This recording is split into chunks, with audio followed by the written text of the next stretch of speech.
Hello everyone, welcome back to my channel. आज है 26 जनवरी 2026। तो आज मैं मंटो की किताब मंटो की कहानियाँ में से इसके एक भाग को पढ़ना चाहता हूँ। ध्यान से सुनिएगा, काफ़ी इंटरेस्टिंग है। बंटवारे के 2-3 साल बाद पाकिस्तान और हिंदुस्तान की हुकूमतों को यह ख्याल आया कि उनके यहाँ जो कैदी पागल खाने में हैं उनका भी तबादला किया जाना चाहिए।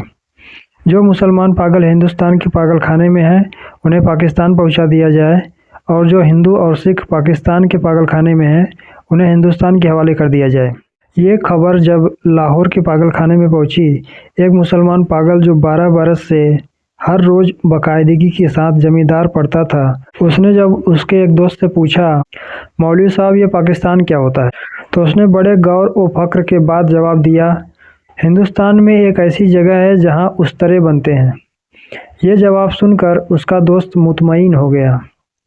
इसी तरह एक सिख पागल ने एक दूसरे सिख पागल से पूछा, सरदार जी हमें हिंदुस्तान क्यों भेजा जा रहा है, हमें तो वहाँ की बोली नहीं आती।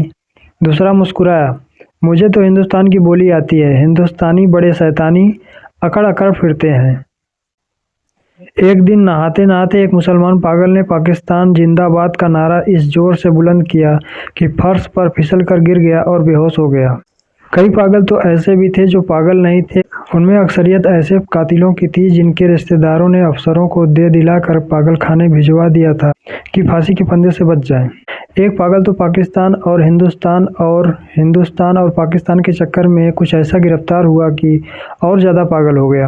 झाड़ू देते एक दिन दरख्त पर चढ़ गया और टहनी पर बैठकर 2 घंटे मुसलसल तकरीर करता रहा, जो पाकिस्तान और हिंदुस्तान के नाजुक मसले पर थी। सिपाहियों ने उसे नीचे उतरने को कहा तो वो और ऊपर चढ़ गया।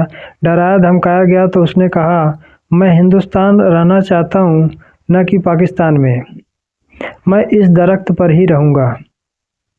बड़ी मुश्किलों के बाद जब उसका दौरा सर्द पड़ा तो वो नीचे उतरा और अपने हिंदू सिख दोस्तों से गले मिलकर रोने लगा। इस ख्याल से उसका दिल भर आया था कि वो उसे छोड़कर हिंदुस्तान चले जाएंगे।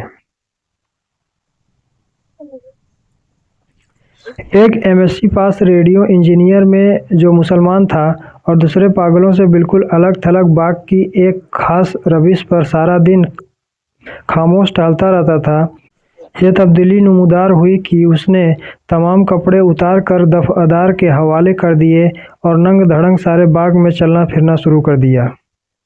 मंटो की किताब के पीछे बहुत ही बेहतरीन लाइन लिखी हुई है, मैं ऐसे समाज पर हजार लानत भेजता हूँ जहाँ यह उसूल हो कि मरने के बाद हर शख्स के किरदार को लॉन्ड्री में भेज दिया जाए, जहाँ से वो धुल धुला कर आए। अक्सर लोग कहा करते हैं कि मंटो अपने वक्त से आगे के लेखक थे।